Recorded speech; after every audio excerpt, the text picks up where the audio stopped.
How will AI impact the day-to-day life of music creators, from sync opportunities to songwriting to the music creation process in general? Well, today I'm going to be reacting to a video by Produce Like a Pro, where he goes over his thoughts regarding AI, authenticity, and the ever-changing musical landscape. Make sure you stay tuned to the very end of this video because there's a lot of very useful ideas that you definitely want to think about as things start to change and develop. So without further ado, let's get into it. Hi everybody, hope you're doing marvelously well. We normally do frequently asked questions Fridays, but this is not a Friday, it's a Monday. If you're watching this in the future, it's because Fact Friday was going to be on the 26th of December, which for those of you in the United Kingdom, you'll know as Boxing Day. So this is a Fact Monday. All right, well, we've got some really good questions here. I'm super excited to get started. So without further ado, there is an overwhelming amount of information about how AI is affecting our industry. What are some of the real effects which you are witnessing? Wow, what an absolutely amazing question.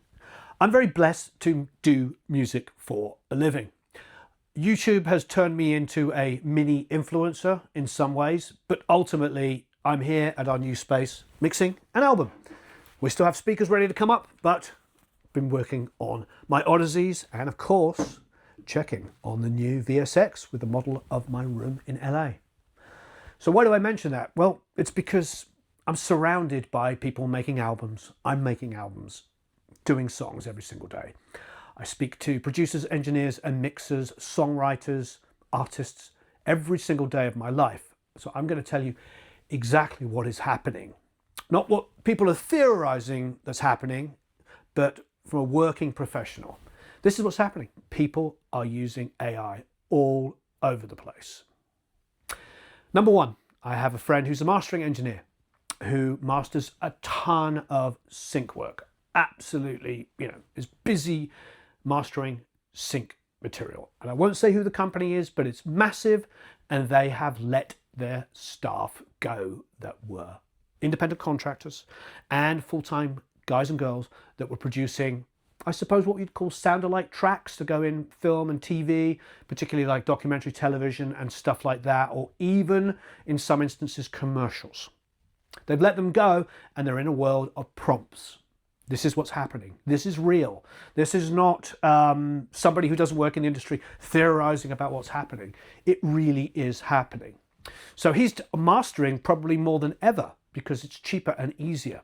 Now, what can we do about it? Well, I figured something like this would happen. It just looked like it's starting to happen already. So the producers out there who were creating sync music, like background instrumentals, looks like unfortunately some of them have been let go. That's really unfortunate because a lot of my placements have been in sync work, TV, films, different things like that. And now it's like something that's replaceable. It can be prompted. They don't have to deal with someone like me. They could just input it and they don't have to worry about revisions. And, anyone out there who's done sync work, about those revisions. You have to turn it around really quickly. And now they don't have to do that. They don't have to email someone like me or someone like this content creator knows.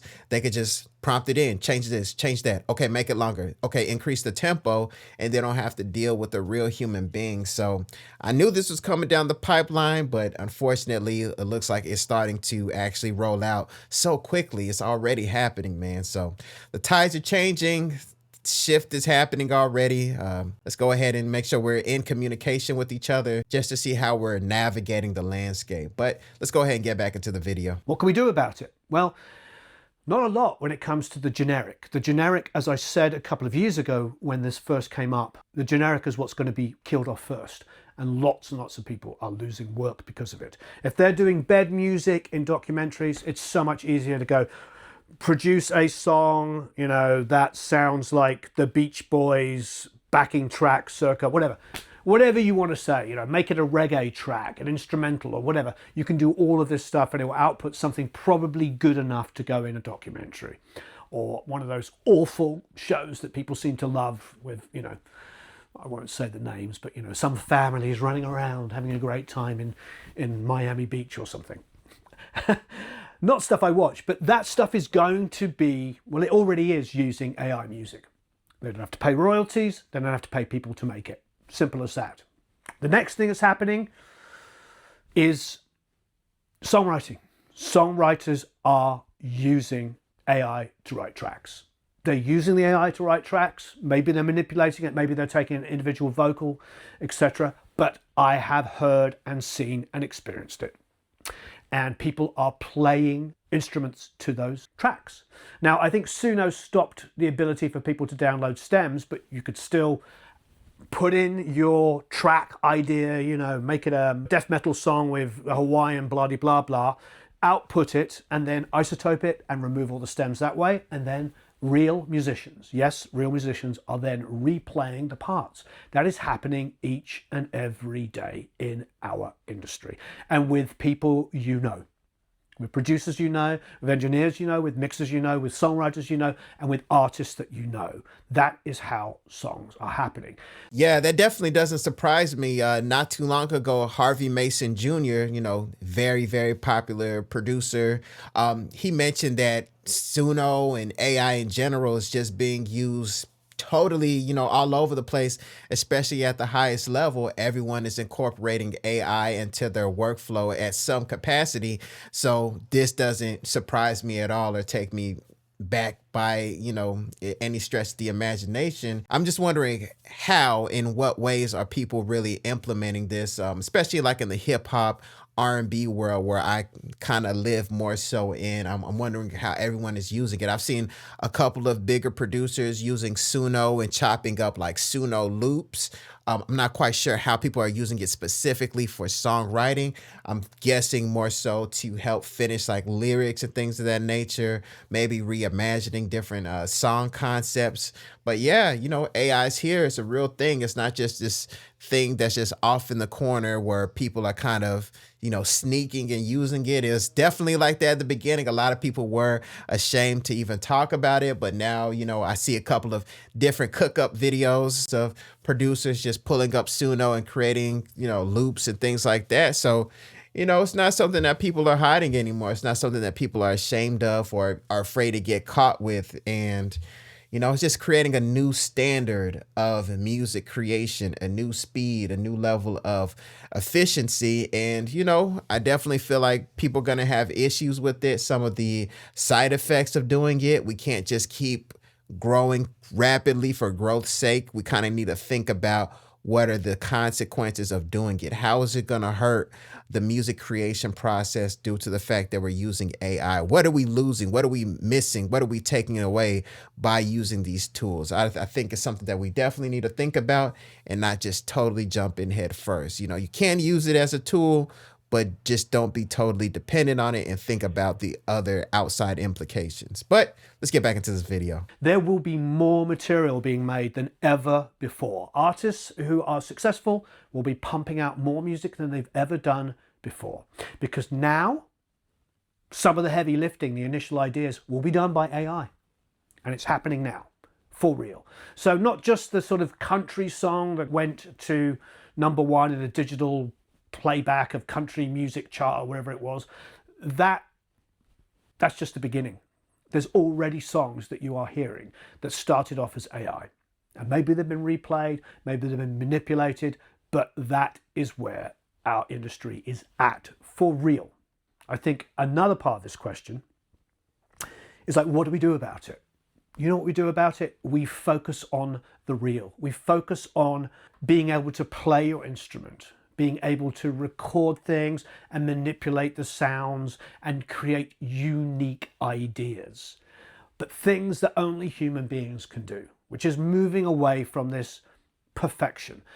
If you've watched anything we've done over the last 10 or 11 years of doing this, you'll notice I don't focus on only amazing musicians.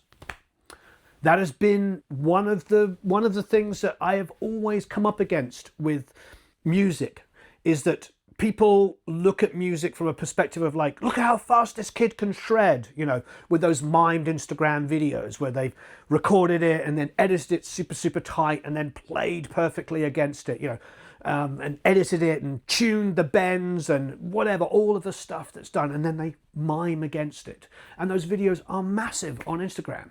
And That's the sort of place that we've been held to. And that's the thing with AI. It's really working off of what's already there. So it still has some limitations, There's still not the challenging of the status quo when it comes to music creation. When it comes to AI music, it's very perfect. It's very formulaic. It's very easy and very palatable to the ear of the mainstream audience. There's nothing that's really breaking and bending the rules in a way that humans can only do, because we could do things in a way that's really technically wrong, and then eventually things will just start to adopt, like hip hop music. So a lot of stuff we do sometimes it's like add a key, and technically you're not supposed to do that, and musically this is wrong. And then the drums are ultra compressed and punching. It's so wrong that it feels right, and that's how you usher in a whole new wave, a whole new cultural wave. And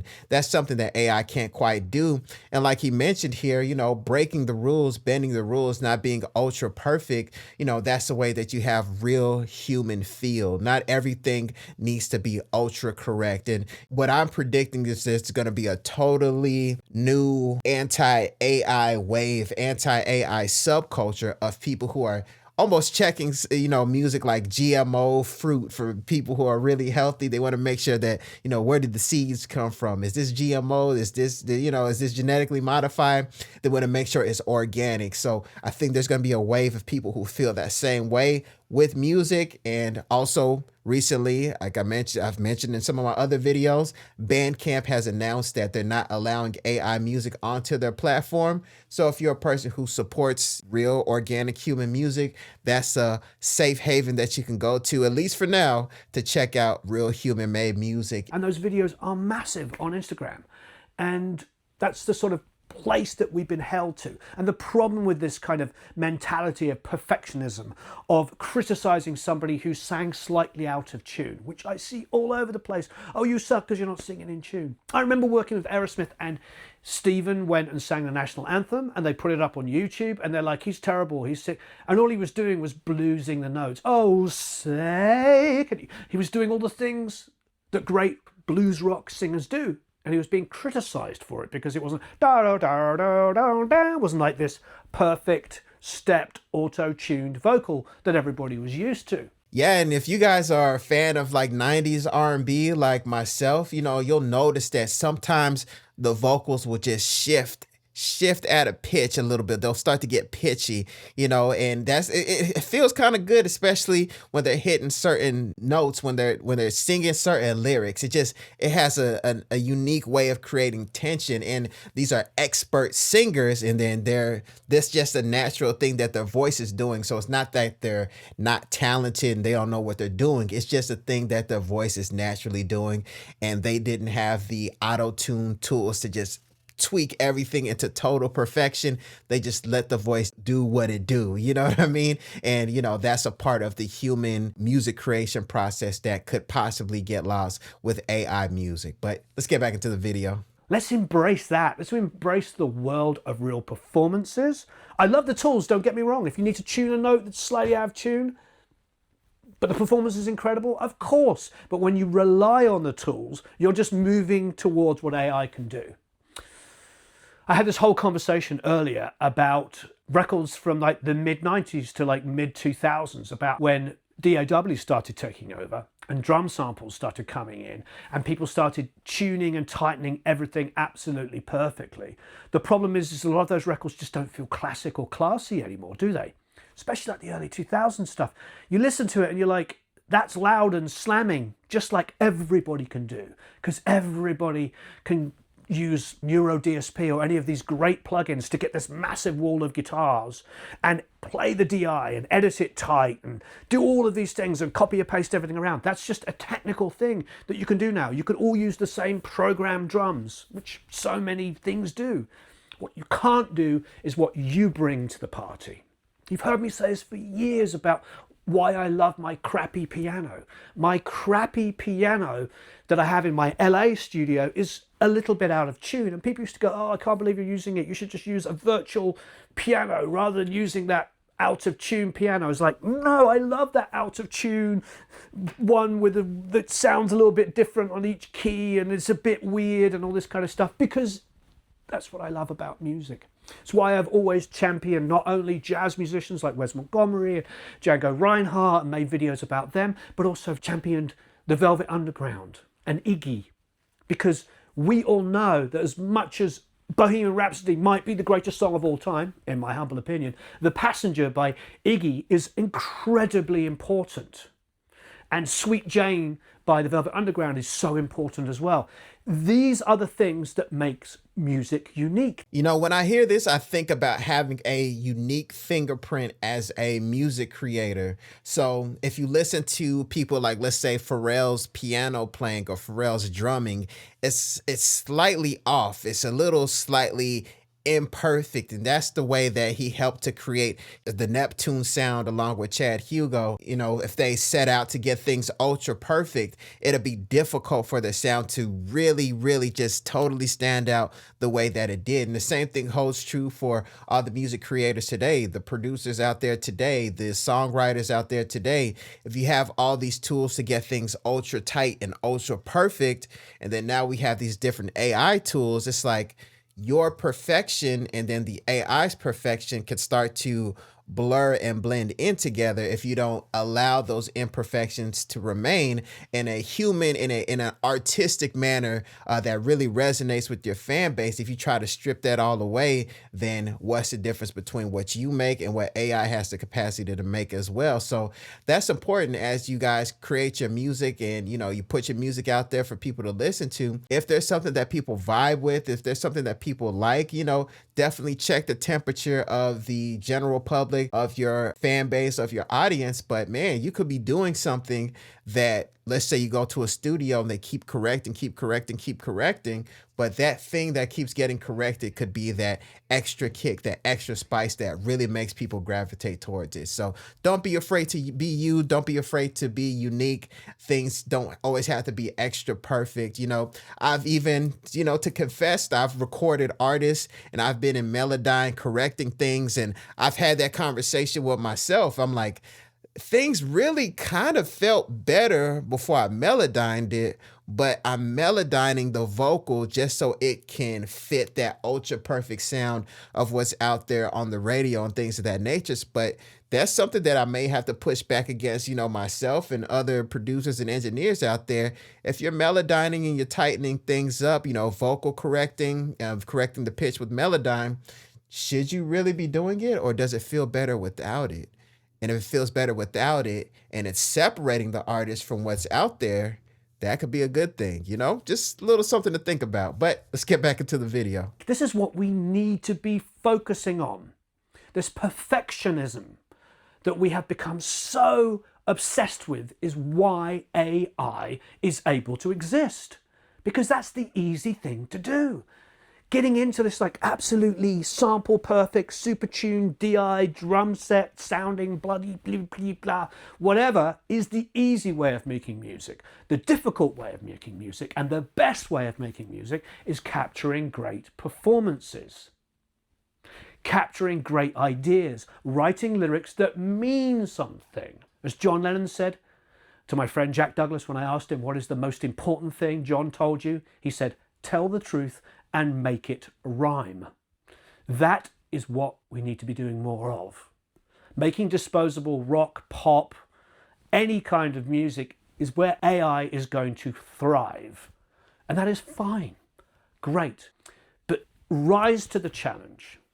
Create individuality, create music that is so unique and so incredible that AI will never get near it. So don't let it win.